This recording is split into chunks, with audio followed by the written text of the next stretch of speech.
Hi guys! Welcome back to my channel again. This is Tech Bimbo. Ang topic natin ngayon guys ay USB Rescue Disk o yung Windows PE na tinatawag. Okay? Sa mga hindi pa nakakalam, ang Windows PE ay light operating system. Usually ginagamit for maintenance of computers. Itong bootable rescue disk na to guys ay very useful. So, hindi lang sa mga techie tulad ko, kundi para sa lahat na merong laptop or desktop. So, meron tayong laptop ngayon guys na i-reformat. Okay? Ang problem nito guys ay yung mic and audio. So, nag-install na ako ng drivers, original drivers from Acer. So, ganun pa rin yung problem niya. Hindi gumagana yung audio, nawawala, and yung mic. And secondly, napakabagal. Yun. So, unang step na gagawin ko guys ay i-check ko siya kung meron siyang bad sector. Kasi baka mamaya format lang tayo ng format. Napakatagal po nun. So, maraming oras na sasayangin. Yan. So, as a technician, so lagi ako may dalang USB. Alright guys, I'm going to show you how to check a hard drive if there is a bad sector using HDD regenerator from here. So, paano mapunta rito guys? Ay press lang natin yung tab. Okay. And then, select HDD regenerator. Ayan. Enter lang natin. Ayan. So, select lang natin yung drive capacity. So, yung number 1 is yung flash drive ko. Yung number 2 is yung hard drive. Ayan. So, 2 normal scan. Or 1 scan and repair, start 0. Ayan. So, kapag may bad sector or delay guys, mag-a-appear siya dito sa bar na to. Nakalagay is B and delay is D. So, may case po na hindi na po talaga totally nare-repair kapag sa mismong disk na yung problem. Pero kapag sa software lang, sa program lang, nare-regenerate pa siya.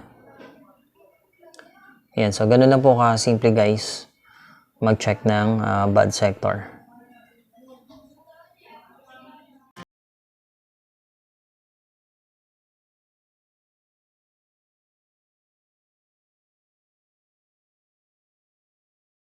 Meron siyang PIN.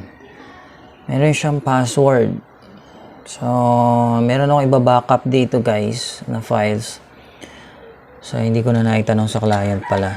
Anyway, gamit naman natin yung USB disk. So, magagawa natin siya ng paraan. Pwede rin natin siyang i-bypass or no need na kung i-backup lang naman. Once na maboot na natin to, pwede na natin ma-explore yung desktop niya or yung files niya. So, itong laptop na to guys ay naka UEFI yung BIOS niya. So, para maboot natin sa BIOS, hold natin yung shift. Okay. Then restart. Okay, restart anyway. So, naka-hold pa rin yung shift guys ha. Ayan.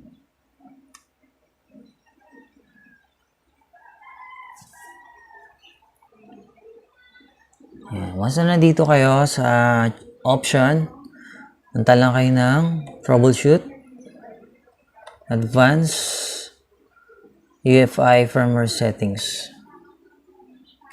Restart. Ayan. So, nakapasok na tayo ng BIOS. So, gawin natin guys, punta tayo ng security.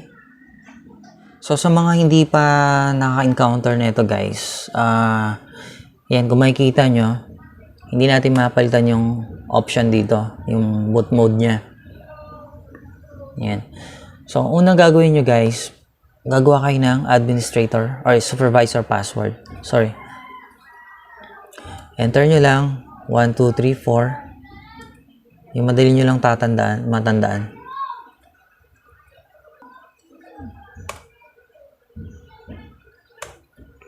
Okay. So, ayan guys, kung makikita nyo, naka-enable na yung ibang function dito. And, before naka-gray out siya, ngayon naka-blue na siya. So, means pwede nyo na siyang i-select. And pagbalik natin sa boot option, yung secure boot niya, before naka-gray out din siya, ngayon pwede siyang i-select. So disable lang natin siya guys. Okay, so yung iba sa boot mode, merong CSM or yung legacy na tinatawag.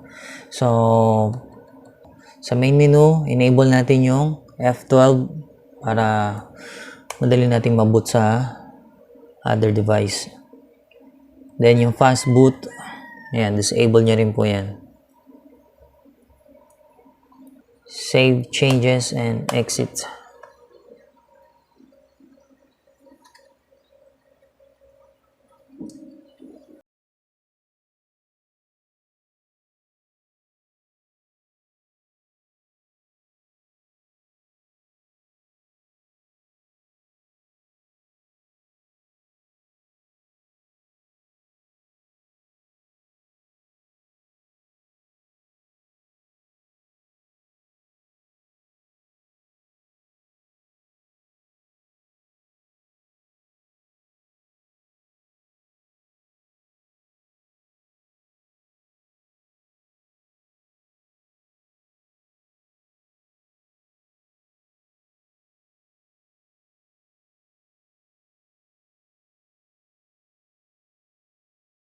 Insert natin guys yung flash natin ulit. F12 lang for boot menu. So ayan guys, nakita nyo, na-detect na yung flash natin. Kasi naka UFI USB na tayo. So enter. Yeah, enter again. Alright guys, pwede na natin i-backup yung files ni client. So ito yung sinasabi ko sa inyo guys na napaka-useful. Kasi once na naghahang yung computer nyo, maraming virus, and hindi ma-open yung files, yung system, corrupted due to Windows Update, etc. Nagbo-blue or nagbo-blue screen kada open nyo, then meron kayong importanteng files na kukunin. So gamit lang kayo guys ng bootable Windows PE. So dito mababackup nyo lahat ng mga kailangan nyo. Ayan, so Acer, ito yung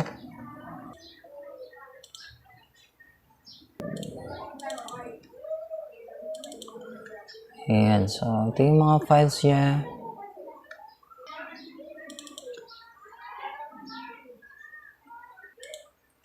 Ito yung pinaka-safest way guys pag nagba-backup kayo ng files. Yan, sa mga client nyo, yung mga nagpapa-format. So, mas mainam na gumamit kayo ng Windows PE kaysa mag-copy kayo direct doon sa tawag dito, sa Windows na nakaboot. Yan, so imagine niyo kung may virus yung Windows na yun, tapos kinapi nyo, sasama din yung virus doon sa flash nyo. So dito hindi mangyayari yan sa Windows PE. Yan. So ayun guys, tapos na yung backup natin. Yan. So gumawa muna ako ng Windows 10 na naka UEFI. So check natin kung okay na.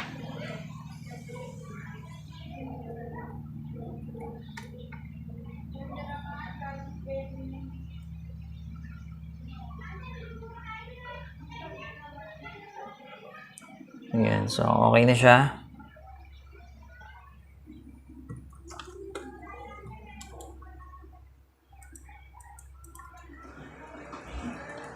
So F12 again guys, boot natin sa flash.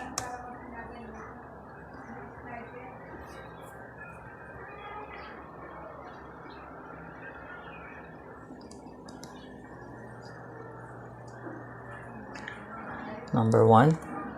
So, ang gamit kong operating system guys is Ghost Spectre. So, kung kailangan nyo po ng program na to, lalagay ko sa description kung saan nyo siya mada-download. Then next. So, dahil po sa pang-student po to, ang gagamitin ko ay Compact Plus Defender. So, kung gaming ka, go for Super Light. Yan. Next. May video tutorial din ako guys nitong Windows Ghost Spectre. Next. So, delete lang natin lahat para mag-migrate sila. Mas maganda kasi yung totally fresh na format.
Okay, done na po yung installation natin ng Windows. Ayan. So, mas mabilis na siya ngayon kasi bagong format. So, ayan guys, as I said earlier sa tutorial ko about Ghost Spectre. So, maganda kung update natin yung driver natin through internet. Okay, kasi automatic update na to eh. Hindi na ako gumagamit ng driver pack. So, mas comfortable ako sa Windows update. Pero pagdating sa tawag dito sa display driver, direct ako sa manufacturer ng graphics, nagda-download.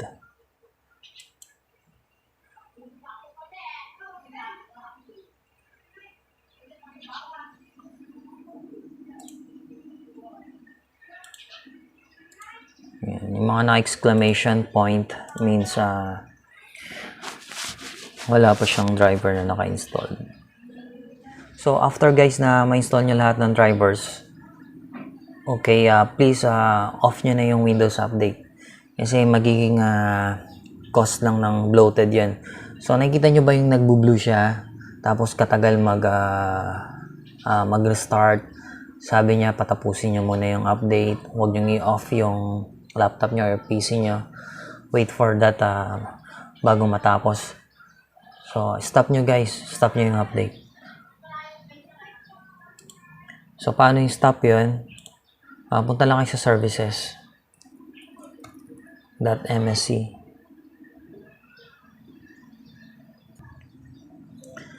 Then, hanapin nyo yung Windows Update. Yan. Disable, then stop. Yan. So, later on, gagawin ko yan.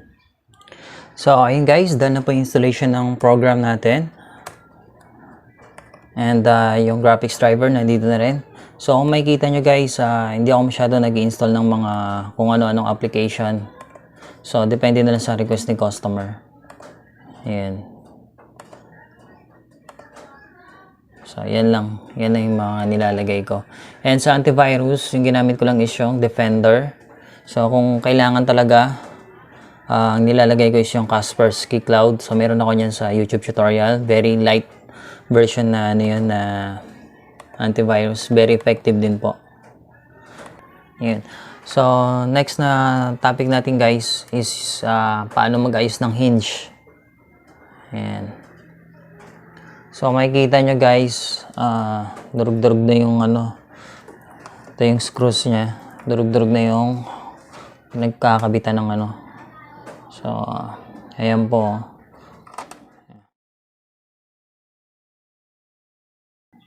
Yan, so ito, nakakatakot kasi baka maapektuhan yung flex ng LCD, tsaka sa Wi-Fi, sa wireless.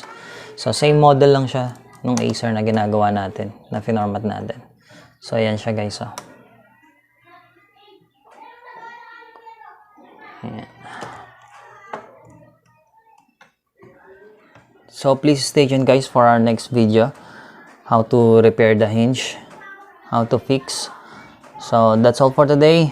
That's all folks. I hope you enjoy watching. And please don't forget to support my channel.